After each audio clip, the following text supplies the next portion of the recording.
Glória a Deus. Aleluia. Eu cumprimento novamente a igreja com a paz do Senhor. Amém? Amém. Vamos abrir nossa Bíblia no primeiro livro de Reis, capítulo 19, versículo 8. Elias no Monte Horebe. Levantou-se, pois, e comeu e bebeu, e com a força daquela comida caminhou 40 dias e 40 noites, até Horebe, o monte de Deus. E ali entrou numa caverna e passou ali a noite. E eis que a palavra do Senhor veio a ele e lhe disse: que fazes aqui, Elias? E ele lhe disse: tenho sido muito zeloso pelo Senhor, Deus dos exércitos, porque os filhos de Israel deixaram o teu conselho, derribaram os teus altares e mataram os teus profetas à espada. E eu fiquei só, e buscam a minha vida para me tirarem. E ele lhe disse: sai para fora e põe-te neste monte perante a face do Senhor. E eis que passava o Senhor, como também um grande e forte vento, que fendia os montes e quebrava as penhas diante da face do Senhor. Porém o Senhor não estava no vento. E depois do vento um terremoto. Também o Senhor não estava no terremoto. E depois do terremoto um fogo. Porém também o Senhor não estava no fogo. E depois do fogo uma voz mansa e delicada. E sucedeu que, ouvindo lá Elias, envolveu o seu rosto na sua capa e saiu para fora. E pôs-se à entrada da caverna. E eis que veio a ele uma voz que dizia: que fazes aqui, Elias? E ele lhe disse: eu tenho sido em extremo zeloso pelo Senhor, Deus dos exércitos, porque os filhos de Israel deixaram o teu conselho, derribaram teus altares e mataram os teus profetas à espada. E eu fiquei só, e busco a minha vida para me tirarem. E o Senhor lhe disse: vai, volta pelo teu caminho para o deserto de Damasco, vem e unge a Azael, rei sobre a Síria. Também a Jeú, filho de Nisi, ungirás rei de Israel. E também a Eliseu, filho de Safate, de Abel, meu lar, ungirás profeta em teu lugar. E há de ser que o que escapar da espada de Azael, matá-lo a Jeú. E o que escapar da espada de Jeú, matá-lo a Eliseu. Também eu fiz ficar em Israel 7.000, todos os joelhos que não se dobraram a Baal e toda a boca que não beijou. Amém? Senhor nosso Deus e nosso Pai, Pai nosso Senhor e Salvador Jesus Cristo, eu quero te agradecer pela oportunidade de estar novamente na tua casa de oração para pregar a tua palavra nessa noite. Continua agora falando conosco como o Senhor tem falado, meu Pai. Desde que nós adentramos essa casa, assim como o Senhor falou poderosamente nos louvores, fala mais ainda, Pai, através da tua palavra, porque estamos aqui para ser edificados, restaurados e fortalecidos através dela. Fala só, o Senhor é Deus. Fala só, Jesus Cristo é o Senhor. Aplauda o nome santo do Senhor e já pode sentar. Glória a Deus, aleluia.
porque Acabe fica revoltado por causa da chuva que não vai cair e por causa daquele profeta que apareceu de repente, se metendo nos seus negócios e na sua vida. A Bíblia fala que ele fica ali um tempo escondido no ribeiro e Deus leva para ele um sustento de pão e carne através do bico de um corvo. Mas, irmãos, a água do ribeiro seca. Por quê? Porque não estava chovendo em Israel. E assim Elias sai, vai para outro lugar, tem a passagem ali na viúva de Sarepta, onde ele fica hospedado na casa da viúva, até que ele recebe a ordem do Senhor para retornar para Israel. E assim ele retorna para lá, para avisar Acabe, novamente confrontar Acabe. E aí vem o famoso embate de Elias com os 400 profetas de Baal. Porque Elias queria que o povo de Israel acordasse para que eles percebessem que aquela religião que eles estavam seguindo não significava nada, que Baal não significava nada, que aqueles profetas não significavam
que o engano de Satanás não permanece onde o milagre dele está chegando.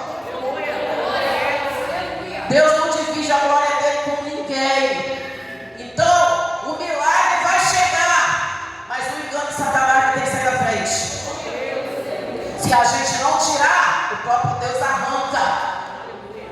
Quer milagre do Senhor e vem, porque todo aquele que pede, recebe. Mas os profetas de Baal não vão ficar vivos para contar a história nem para dizer que foi por causa deles. Continua pedindo ao Senhor aquilo que você precisa, e o que Deus tiver que arrancar, deixa Ele levar. Só confia, porque todo aquele que pede para Deus recebe. Se sair, irmãos, não vá atrás, porque para quando o milagre chegar, quem estava a falar assim, veio porque eu ajudei. Então, a gente pede, a gente busca, a gente procura, mas o próprio Deus vai limpar a nossa era e limpar o nosso altar, porque é só a palavra dele que tem que prevalecer e o só poder dele que tem que prevalecer. E assim, irmãos, a chuva só vem depois que os profetas são mortos. A chuva cai, Acabe volta para casa, mas a primeira coisa que Acabe faz, ele viu a chuva cair, ele viu os profetas serem mortos, e a primeira coisa que ele faz é reclamar com Jezabel. Ó, Isabel, Elias matou teus profetas todinho. E Jezabel fica furiosa e fala, manda um recado para Elias, amanhã eu vou fazer com você a mesma coisa que você fez com os meus profetas. Elias olha para um lado, olha para o outro, irmãos, não tem. Povo de Israel não comprou o barulho dele, Acabe não comprou o barulho dele, e ele olha e vê que está sozinho. Porque os profetas tinham morrido, mas o exército de Israel ainda obedecia a Jezabel. E ele fica triste, chateado. Ele crê que ele não ficou tão triste, irmãos, por causa da ameaça de Jezabel. A tristeza dele, aleluia, eu creio que foi porque o povo não acordou.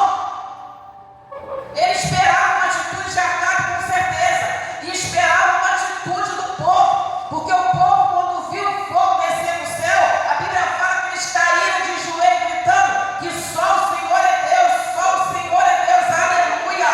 Então, irmãos, todo aquele que dobra o joelho e reconhece, ele não pode mais permanecer compactuando com as coisas erradas que compactuava antes. Eles tinham que fazer alguma coisa contra Acabe e contra Jezabel, mas fica tudo do mesmo jeito. E quando Jezabel lança essa ameaça, Elias pensou, quem vai me defender? Apesar que Deus defenderia ele, só que, irmãos, ele lembrou que da outra vez que ele profetizou sobre a chuva, Deus mandou ele se esconder. Se Deus mandou ele se esconder, é porque ele corria o risco de ser morto. Senão Deus não tiraria ele dali, ele realmente corria risco. Deus, quando ele profetizou da chuva,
poucos vão reconhecer o esforço. Tem gente, irmãos, que só está de pé porque nós estamos orando e a pessoa sabe, e mesmo assim a pessoa não reconhece o esforço. Tem pessoas que sabem que só conseguiram alguma coisa ali porque a gente entrou na peleja, aleluia, por causa dela, comprou o barulho dela no inferno, e mesmo assim eles não reconhecem. Eles sabem de onde está vindo o esforço, de onde está vindo o milagre, e mesmo assim não reconhecem. Então eu quero deixar uma palavra para você que possa estar passando por essa situação. Lá em 1 Coríntios 15, 58 fala assim: sejam firmes, sejam sempre abundantes na obra do Senhor, porque o seu trabalho no Senhor não é em vão. Se o homem não reconhece, Deus reconhece. Se aqui na terra não reconhece, o céu reconhece.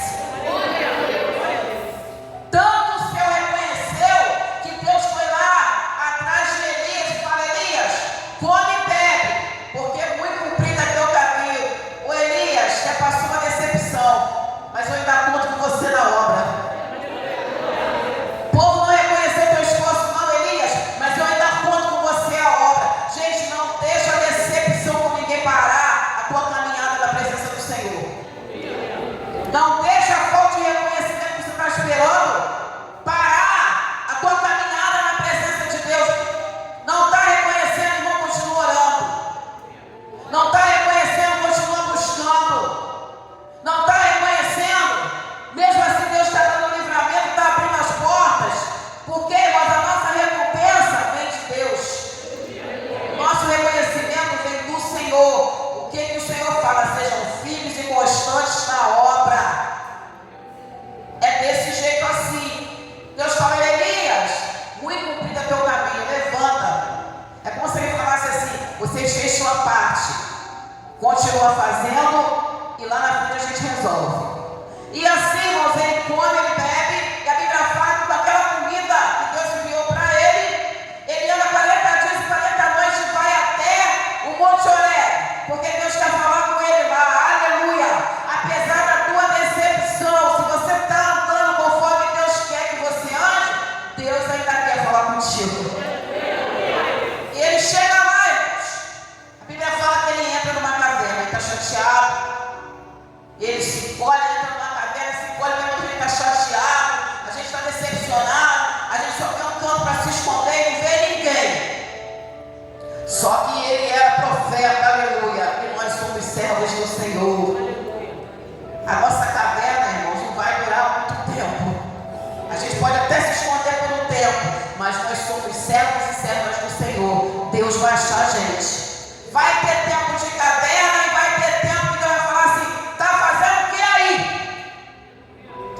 Cadê a obra que eu coloquei na tua mão? Tá se escondendo por quê? E ele fica lá. Aí Deus vem e fala: Elias, que fazes aí, Elias? Aí ele sai chateado e fala: olha, Senhor, eu fiz isso, eu fiz aquilo. O povo de Israel matou os teus profetas, o povo de Israel derrubou os seus altares, e agora estão querendo me matar. O povo de Israel é isso, o povo de Israel é aquilo. Então, por essas palavras, a gente vê que a decepção dele era com o povo de Israel, porque ele fez tudo pelo povo para acordar, e o povo não quis nem saber. Na hora que Jezabel ameaçou ele, ninguém se levantou para defender, nem Acabe, nem ninguém. Por isso que ele se lamenta. Fizeram isso e isso, agora estão querendo me matar. Mataram todo mundo e só eu fiquei. Aí Deus, olha assim: Elias, sai, eu quero falar contigo, vem perante a minha face. E a Bíblia fala aqui, irmãos, que Deus primeiro, ele veio um vento forte, jogando tudo para o alto, mas o Senhor não estava no vento. Depois ele veio um terremoto, chacoalhando tudo, o Senhor não estava no terremoto. Depois ele veio um fogo também, arrebentando tudo, e Deus não estava no fogo. E nós vemos durante a passagem desses 3 elementos, irmãos, Elias não sai. Só quando veio uma voz delicada do Senhor falando com ele se enrola na capa, aleluia, e chega na porta. Irmãos, o que a gente aprende com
Mas ele era profeta e falou: Deus não está nesse negócio não. Cadê a voz do Senhor? Então quando Deus veio falando com ele, aí ele veio. Podem arrancar tudo de nós, irmãos, só não podem arrancar nossa essência de crente. Podem arrancar tudo da gente, só não podem arrancar a nossa fé, a nossa conversão. Porque quando a gente tiver isso, apesar da tristeza, da decepção, todas as vezes, aleluia, que o Senhor fala com a gente vai reconhecer a voz dele. E quando ele reconhece que realmente é Deus, ele sai.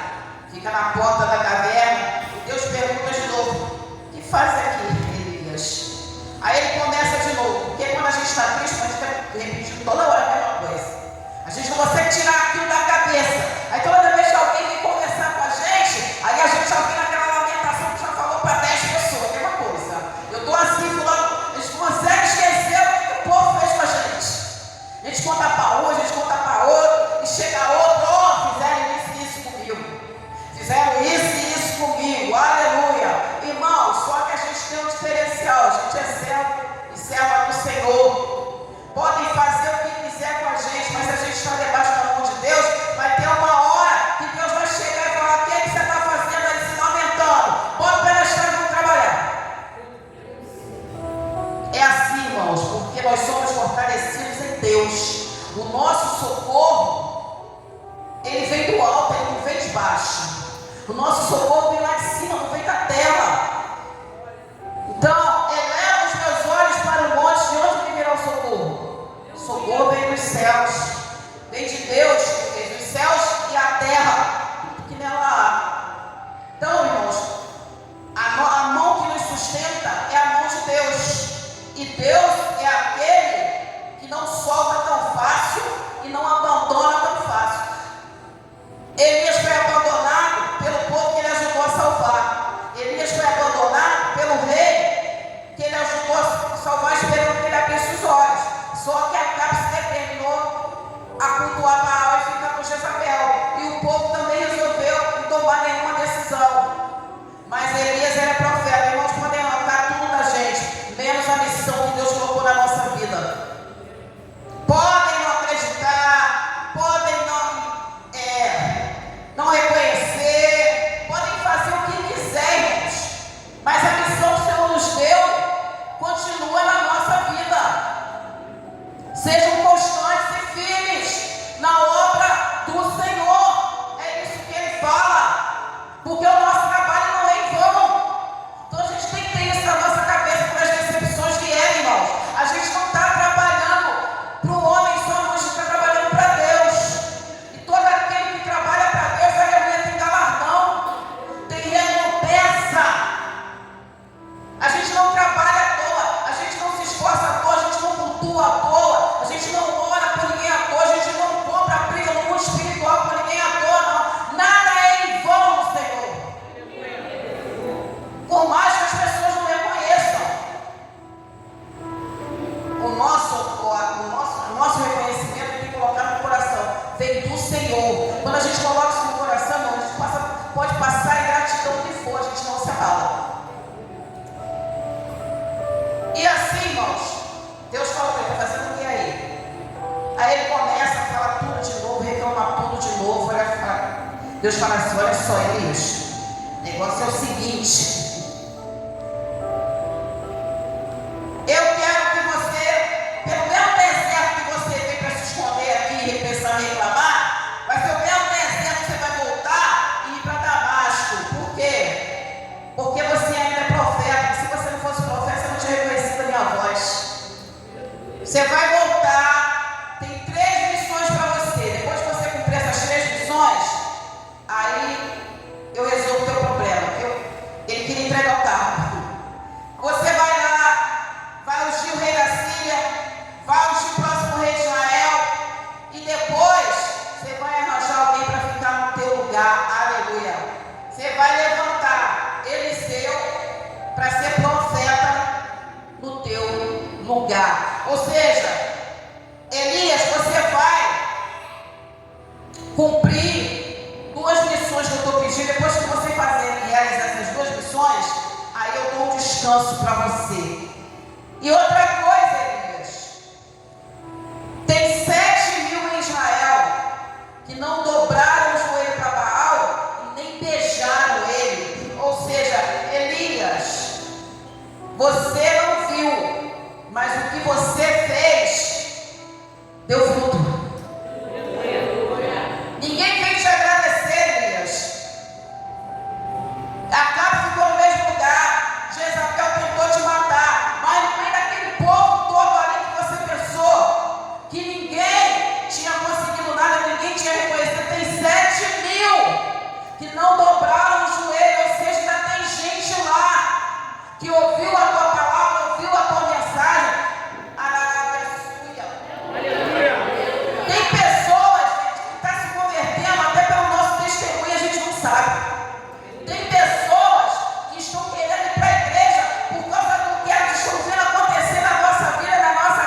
importante que a gente pregou não voltou vazio. Elias, ainda tem 7.000 em Israel.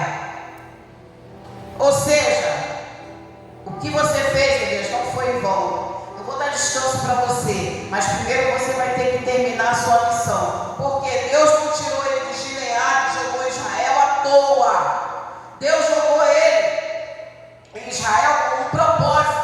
E esse propósito tinha começo, teve e tinha fim. Só que o fim não seria Elias que ia dar. O fim seria Deus. É Deus que ia dar o fim. Então, cabe a nós, irmãos, fazermos a vontade de Deus, fazer a obra do Senhor, aonde Ele nos colocou, nas condições que Ele nos deu, do jeito que Ele está nos guiando. Não somos nós, aleluia, que vamos chegar para Deus e falar: Senhor, até aqui deu. Senhor, não aguento mais, Senhor, eu quero parar. Senhor, vou fazer isso aqui, não vou fazer mais nada. Não, irmãos, a gente vai continuar a permanecer no caminho que o Senhor nos colocou, até que o Senhor venha e fale: ó, agora você vai para lá, você vai para lá, você vai para cá. Mas enquanto Deus não der a ordem, a gente continua firme no caminho que Ele nos colocou, fazendo a obra que Ele nos deu. Vai vir gratidão? Vai. Falta de reconhecimento? Vai. Perseguição? Vai. Vão querer nos matar? Vão. Mas a gente continua firme, porque a gente tem que ter o nosso coração, porque a hora que Deus resolveu nos esconder, Ele nos esconde. Quando foi para Elias se esconder no ribeiro de Querite, o próprio Deus falou: vai, sai, se esconde. Só que quando ele foi na cadeia, não foi Deus que mandou ele se esconder. Olha a situação. Jezabel já falou que ia matar ele, e Deus não falou para ele: se esconde, irmãos. O Deus que a gente serve nos sustenta em todas as situações do jeito que Ele quer. Então não tema a situação que se levantou na sua vida, porque se você serve a Deus, é fiel ao Senhor, Deus vai conduzir você no caminho que tem que conduzir. Vai ter hora de se esconder, mas vai ter hora de permanecer. Não procure a caverna antes do tempo, porque Deus vai lá, vai tirar você e vai colocar você na missão que você tem que cumprir. Amém? Feliz daquele, irmãos, que obedece, ouve e atende a voz do Senhor. Porque todo aquele, irmãos, que confia no Deus que serve, Deus guarda. Lá no Salmo 46 fala assim: Deus é o nosso refúgio, a nossa fortaleza, socorro bem presente na hora da angústia. A gente vai passar angústia, irmãos, e muitas vezes não vai poder se esconder. Vai ter que passar angústia ali na situação. Mas a gente tem que lembrar o tempo todo que nós não estamos sozinhos nem abandonados. Tem um Deus que nos guarda. Amém? Vocês possam ficar com essa palavra nessa noite em nome de Jesus.